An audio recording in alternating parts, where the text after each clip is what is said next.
Je vois que les secrets sont dévoilés, mais oui, comme beaucoup de personnes, j'ai commencé sous la douche. Et puis un jour, le chœur de la Pléiade est venu me voir et m'a dit « Eric, on a besoin d'hommes, voilà justement. » Et puis j'ai été séduit par ce chœur fort sympathique. Et puis j'y suis allé, et puis voilà, j'ai appris à lire une partition, j'ai appris à placer ma voix, et aujourd'hui, le résultat est vraiment très bien. Vous étiez combien là? Une quarantaine, une cinquantaine? Là, on devait être une quarantaine, on est un chœur de 65 personnes actuellement. Donc, même si vous pensez ne pas savoir chanter, on va vous apprendre. On a aussi des cours de solfège, pour ceux qui n'ont jamais lu une partition. C'était mon cas quand je suis arrivé. Voilà. Voilà, nos répétitions, c'est lundi soir, certains dimanches matin. Après, il y a des cours, comme je vous ai dit. Et voilà. Alors, comment te présenter, Eric? Patron de la chorale ou du chœur de la Pléiade? Alors, juste choriste. Choriste déjà. Choriste investi. Voilà. Donc, je fais partie du pupitre ténor de la chorale. Alors, j'en profite tout de suite, puisque je suis ténor. Nous manquons cruellement d'hommes et de dames avec des voix aiguës, ce que nous appelons les ténors. Donc si vous aimez chanter, même si vous n'avez jamais chanté, venez nous voir.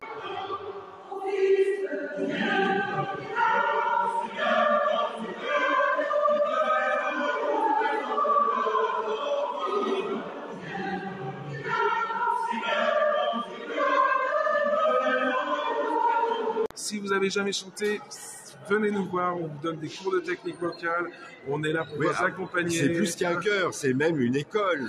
Exactement.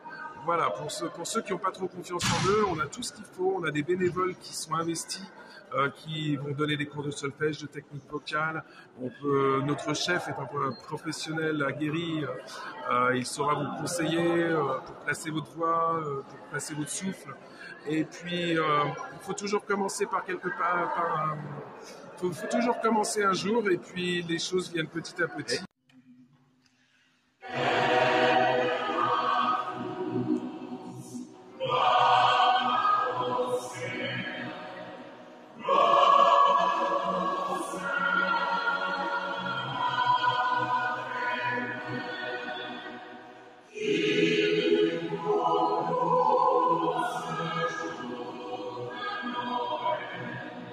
Renouveler nos choristes. Et quel plaisir. Alors moi, ce qui me frappait pendant le concert, c'était le sourire que tu avais et tes collègues, c'était pareil, mais quel plaisir. Le plaisir de chanter, c'est quelque chose. En tout cas, ça se ressent quand on vous entend et surtout quand on vous voit chanter. Oui, l'émotion, c'est très important quand on chante, et c'est un des apprentissages essentiels du chant, c'est que on peut chanter avec des notes justes, mais aucun message ne passera sans émotion. Et l'enseignement principal dans un chœur, c'est faites passer des émotions.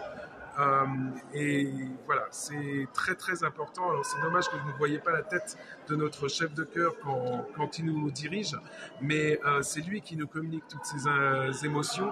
Et c'est des fois très très drôle, on a envie de rire, mais on se retient.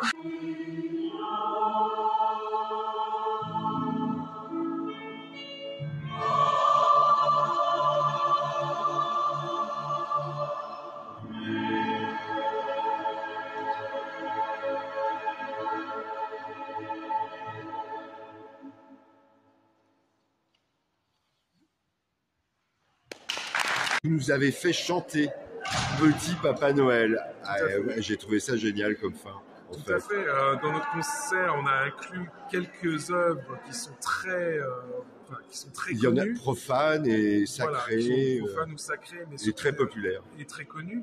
J'ai invité d'ailleurs au début du concert aux personnes dans le public à chanter, même s'ils le connaissent dans une autre langue, parce qu'à Trappes, on sait très bien que nous avons plus d'une centaine de communautés différentes, donc pourquoi pas la chanter avec nous dans une autre langue.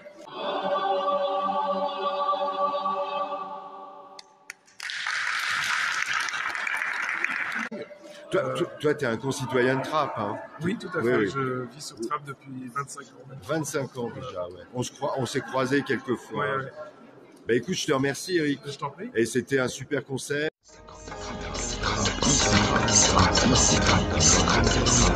Trappes.